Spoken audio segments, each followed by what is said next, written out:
సునాదస్వరము April 29. నీకు అపాయమేమీ రాదు, ఏ తెగులును నీ గుడారమును సమీపించదు. కీర్తనలు 91:10.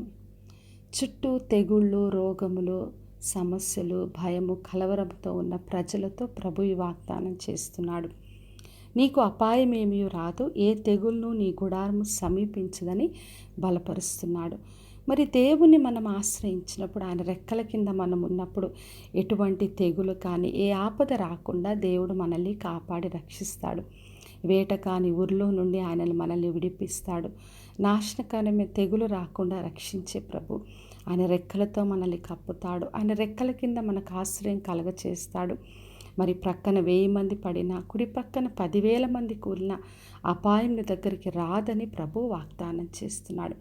మరి నిత్యం మనం దేవుని సన్నిధిలో ఉండి ఆయన రెక్కల కింద మనం ఆశ్రయం పొందుకున్నప్పుడు ఏ తెగులు కానీ ఏ సమస్య కానీ రాకుండా మనల్ని కాపాడి సంరక్షించే దేవుడు. ఇశ్రాయేలు ప్రజలు ఐగుప్తు దేశంలో ఉన్నప్పుడు 10 తెగుళ్ళు వచ్చినప్పుడు దేవుడు వాళ్ళని కాపాడి రక్షించాడు. వాళ్ళున్న గోషాన్లో ఒక్క తెగులు కూడా రాలేదు.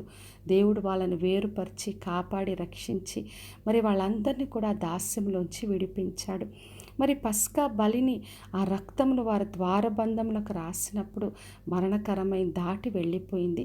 అదేవిధంగా దేవుడు మనల్ని వేరుపరుస్తాడు. యేసుక్రీస్తు ద్వారా, ఆయన రక్తం ద్వారా మనం అన్నిట్లోంచి విడుదల పొందుకుంటాం. మరి ఆయన శిలువ ద్వారా అన్నిట్లో అత్యధిక విజయాన్ని మనకు కలుగచేస్తాడు.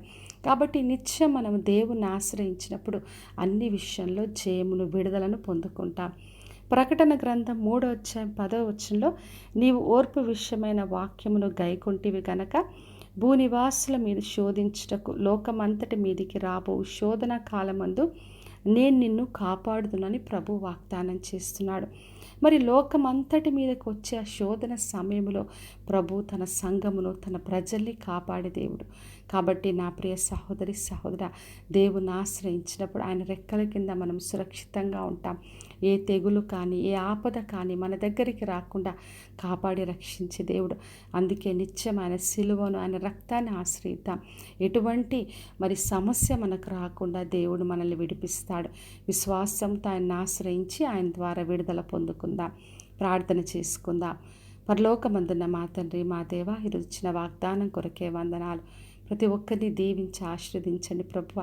ఏ తెగులు ఏ గుడారం పైన రాకుండా, ఏ ఆపద రాకుండా అందరినీ కాపాడి మీ రక్తంలో భద్రపరచమని యేసు నామములో అడిగి వేడుకొంచున్నాను తండ్రి, ఆమేన్. ఈ శుభవచనము వినుచున్న ప్రతి ఒక్కరి జీవితంలో నెరవేర్చబడును గాక. నేను మీ ప్రియ సహోదరి మంజులా చరణ్.